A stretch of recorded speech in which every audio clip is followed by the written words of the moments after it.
একটি বিষয় নারী বিষয়ক সংস্কার কমিশন আমাদের প্রধান উপদেষ্টা মহোদয়ের কাছে একটা সুপারিশমালা দিয়েছেন। সেখানে তারা যে উপদেশমালাগুলো দিয়েছেন আমাদের গবেষণা মতে ১০ থেকে ১২টি জায়গায় কোরআন এবং সুন্নাহর সাথে সরাসরি কিংবা আংশিকভাবে বিপরীত রয়েছে। তার একটি অংশ হচ্ছে নারী এবং পুরুষের সম্পত্তির বণ্টনের ক্ষেত্রে সমান পাবে।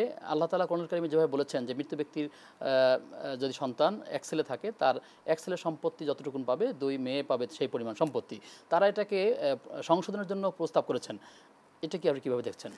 না দেখুন, আল্লাহ সুবহানাহু ওয়া তাআলা আমাদেরকে সৃষ্টি করেছেন। আলা লাহুল খলক, সৃষ্টি যেহেতু আল্লাহর, ওয়ালাহুল আমর মানে নির্দেশনা নির্দেশনাটাও হবে হবে তার। আল্লাহ সুবহানাহু ওয়া তাআলা। দেখুন, আল্লাহ সুবহানাহু ওয়া তাআলা যখন আমাদেরকে বন্টনমালা দিয়েছেন, নীতিমালা দিয়েছেন, নীতিমালার শুরুতে আল্লাহ তাআলা এই কথাটি বলেছেন, ইউসিকুমুল্লাহু ফি আওলাদিকুম, মানে আল্লাহ তাআলা আমাদের সন্তান সন্ততির ব্যাপারে আমাদেরকে আদেশ করছেন, মানে ওসিয়ত করছেন।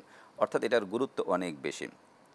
দেখুন, এই যে সমতা বিধান, এটি আসলে সামাজিকভাবে ওটি অ্যাকসেপ্টেবল না। এর কারণ হলো কি, দেখুন আল্লাহ তাআলা কেন এই যদি কোনো ব্যক্তি মারা যাওয়ার পরে তার যদি ছেলে থাকে মেয়ে থাকে, তাহলে ছেলের তুলনায় মেয়ে হাফ পাবে, অর্থাৎ ছেলে ডাবল পাবে। এটা কেন দিয়েছেন? এটা যদি আমরা দেখি যে ওখানেই আছে, আল্লাহ তাআলা কথাগুলো তুলে ধরেছেন। মূলত মানুষের ভরণ পোষণের, মানে সামাজিকভাবে পারিবারিকভাবে ভরণ পোষণের মূল দায়িত্ব কিন্তু ছেলেদের। মানে তার সন্তান, জি, তার স্ত্রী, তার পিতামাতা জি, সবার দায়িত্ব হচ্ছে তার অভিভাবক যিনি থাকবেন পুরুষদের তার। পুরুষদের দেখুন, একজন মেয়ের কতগুলো অবস্থা আছে, কতগুলো পরিচয় আছে। একটা হলো প্রথমত সে কন্যা।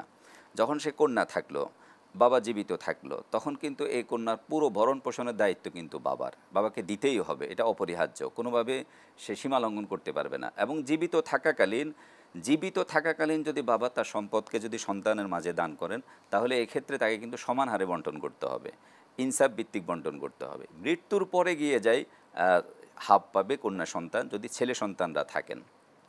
এরপরে একজন কন্যা সন্তানের দ্বিতীয় পরিচয় হলো, ধরুন সে কারোর স্ত্রী হবে। তাহলে স্ত্রী হলে তার স্বামীর উপরে অপরিহার্য দায়িত্ব তার পুরো ভরণ পোষণ দেওয়া। এ ব্যাপারে আল্লাহ সুবহানাহু ওয়া তাআলা বলেছেন, ও আলাল মাউলুদি লাহু রিজকুহুন্না ওয়া কিসওয়াতুহুন্না বিল মা'রুফ, এবং লিয়ুনফিক যু সাআতিম মিন সাআতি, স্বামীর অর্থবিত্ত তার সচ্ছলতা যেমন, ঠিক অনুরূপ স্ত্রীর উপর তার ভরণ পোষণগুলো দিতে হবে। ভরণ পোষণ বলতে স্ত্রীর যতগুলো মৌলিক চাহিদা আছে, অন্ন, বস্ত্র, বাসস্থান, চিকিৎসা, বিনোদন, এ সব কিছুতে স্বামীকে তার ব্যয়ভার বহন করতে হবে। যখন তারপরে এটাকে সমানাধিকার বলা হবে তখন তো আসলে অংশীদারিত্ব পার্ট না, হয়ে যাবে দুইটা। কিন্তু এখন দেখুন, সমান অধিকার বললে আরও মেয়েরা ঠকবে। এখন আমাদের সমাজে যতটুকু আছে, এতটুকুই কিন্তু ছেলেরা অনেক সময় মেয়েদেরকে দিচ্ছে না।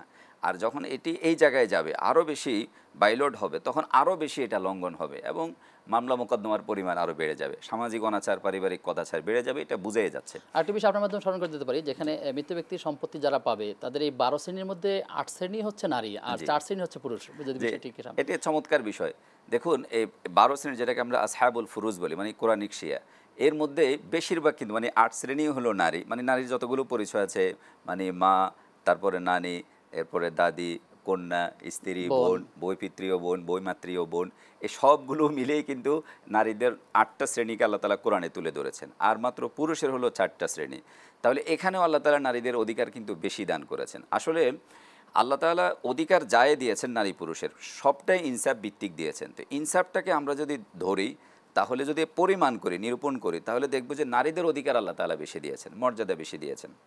এরপরে দেখুন, একজন নারীর পরিচয় হলো তিনি যখন মা, তখন কিন্তু সন্তান সন্ততির উপর দায়িত্ব, মানে ছেলে সন্তানের উপর দায়িত্ব, কর্তব্য হলো মায়ের পুরো ভরণ পোষণ এবং মৌলিক চাহিদা পূরণে সব কিছু তাকে দান করতে হবে। এবং মায়ের সঙ্গে আচরণও করতে হবে অত্যন্ত সুন্দর এবং চমৎকার, কোনোভাবে দুর্ব্যবহার, খারাপ করা যাবে না। এ ব্যাপারে আল্লাহ সুবহানাহু ওয়া তাআলা কোরআনে কারীমে তুলে ধরেছেন, ইয়াসআলুনাকা মাযা ইউনফিকুন কুল মা আনফাকতুম মিন খায়রিন ফালিল ওয়ালিদাইনি ওয়াল আকরাবিন, যে খরচ করতে হবে, ব্যয় করতে হবে মাতা পিতার জন্য, এমনকি এটা আল্লাহ তাআলা ফরজ করে দিয়েছেন এটা সন্তানের অপরিহার্য উপরে। করে দিয়েছেন। এরপরে একজন নারীর পরিচয় হয় কখনো বোন।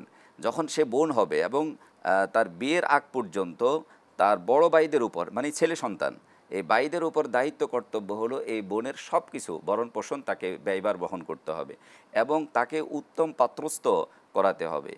এরপরে শুধু তাই নয়, এই বোন যদি কখনো বিপদগ্রস্ত হয় স্বামীর বাড়িতে, তাহলে সে আশ্রয় গ্রহণ করবে কিন্তু এই ভাইদের ভাইয়ের বাড়িতে। বাড়িতে। যদি বাবা থাকে বাবার আন্ডারে থাকবে, যদি বাবা না থাকে ভাইদের আন্ডারে থাকবে। বাবা না থাকলে দাদার আন্ডারে থাকবে, এবং এরপরে যদি সন্তান থাকে তাহলে সন্তানের আন্ডারে থাকবে। তার মানে একজন নারীর যতগুলো তাকে সেভ পরিচয় করা আছে, হয়েছে নানা জায়গা থেকে, এবং সে তাকে জীবিত থাকাকালীন যেমন তার পুরো ভরণ পোষণের দায়িত্ব হলো পুরুষের, আত্মীয়তার ভিত্তিতে, রক্তের সম্পর্কের ভিত্তিতে। এটা এমন না যে অপমানের। আজকে আসলে একটা দুঃখজনক হলেও সত্য, পারিবারিক প্রথাগুলো ভেঙে দেওয়ার জন্য পশ্চিমা সংস্কৃতি আমাদের দেশে ঢুকে যাচ্ছে, এবং এটি একটা ষড়যন্ত্র এবং না বুঝে করা হচ্ছে। কখনো কখনো অজ্ঞতার দিক হতে পারে, কখনো কিন্তু নেগেটিভ কোনো ইন্টেনশন থাকতে পারে এ ধরনের কাজ করার ক্ষেত্রে। দেখুন আমাদের পারিবারিক প্রথা কীরকম, যে আমরা একই একই টেবিলে বসে বাবা ভাই বোন আত্মীয় স্বজনরা আমরা বসে খাবার গ্রহণ করি, এরপরে ফ্যামিলিতে আমরা পরামর্শ করে কাজ করি। কিন্তু যখন এই এই এই তথাকথিত এই ধরনের বন্টন নীতি ছাপিয়ে দেওয়া হবে, তখন ভাইয়ের সাথে বোনের খোটাখুটি লাগবে, বিবাদ বেড়ে যাবে, বাবার সঙ্গে লেগে যাবে। আর সর্বোপরি কথা হলো আল্লাহ তাআলা আমাদের সাথে কল্যাণই জানে, তিনি যেটা নির্ধারণ করেছেন এটাকে সংশোধনের চিন্তা বা দুঃসাহস দেখানো তো একটি কুফরি মতবাদ কিংবা দুঃসাহস। এটা ইমানই থাকবে না। আফা হুকমাল জাহিলিয়াতি ইয়াবগুন ওয়া মান আহসানু মিনাল্লাহি হুকমান লিকাওমি ইউকিনুন। আল্লাহ তাআলা বলছেন যে আল্লাহর বিধানের বাইরে যেই কোনো বিধান কোনো ব্যক্তি যদি কামনা করে কিংবা বিধান নিয়ে আসে, তাহলে এটি জাহিলি বিধান হবে। আর আল্লাহ তাআলার হুকুমের বাইরে উত্তম কোনো বিধানই হতে পারে না। এবং এটা দেখা যাবে যে পৃথিবীর ইতিহাসটাই এরকম, যারাই আল্লাহ তাআলার হুকুম লঙ্ঘন করে ভিন্ন কোনো কাজ করেছে, ভিন্ন কোনো রীতিনীতি নিয়ে আসছে, সেখানে কখনো কল্যাণকর হয় নাই। দেখুন জাহিলি যুগে যখন নারীদের এই অধিকারগুলো দেওয়া হয়েছে ইসলামে, তখন জাহিলি যুগে নারীদের প্রেক্ষাপট কী ছিল? নারীদের কোনো সামাজিক মর্যাদা ছিল না, পারিবারিকভাবে তাদের মর্যাদা ছিল না, তাদের ভালো আইডেন্টি ছিল না, তাদের সম্পত্তিতে কোনো অধিকার ছিল না। এবং এমনকি নারী সন্তান মানে কন্যা সন্তান যদি জন্মগ্রহণ করত, তাহলে তাদের মন খুব খারাপ হয়ে যেত, তাদের চেহারা কালো হয়ে যেত, বিবর্ণ হয়ে যেত, তারা মনস্তাপে ক্লিষ্ট থাকতো। আল্লাহ তাআলা কোরআনেই বলছেন যে যখন তোমাদেরকে এই সংবাদ দেওয়া হয় যে তোমাদের কন্যা সন্তান হবে, তখন জল্লা ওয়াজহুহু মুসওয়াদ্দান ওয়া হুয়া কাযীম, তখন তোমাদের চেহারা কেমন জানি খুব রাগে ক্লিষ্ট থাকে এবং কালো বর্ণ ধারণ করে। তো কাজে জাহেলি যুগে নারীদেরকে এমনকি তারা অপমান বোধ করে, কন্যা সন্তানের উপর অপমান বোধ করে তারা কন্যা সন্তানদেরকে জীবন্ত কবরস্থ করতো। বিশেষ করে বনু তামিম গোত্রে এই প্রথাটি ছিল। আল্লাহ তাআলা কোরআনে কারিমে তুলে ধরেছেন ওয়াইদাল মাউদাতু সুইলাত, সে অবস্থায় আল্লাহ সুবহানাহু ওয়া তাআলা নারীদেরকে সামাজিকভাবে মর্যাদা দিয়েছেন, সম্পত্তিতে উত্তরাধিকারী আল্লাহ তাআলা করে দিয়েছেন, এবং পিতার উপর, ভাইয়ের উপর, তারপরে স্বামীর উপর এবং সন্তান সন্ততির উপর এই নারীদের এভরিথিং ভরণ পোষণ আল্লাহ তাআলা নির্ধারিত করে দিয়েছেন। এবং এটি হলো মর্যাদাকর, এবং এটি হলো একজন নারীর জন্য সেফটি।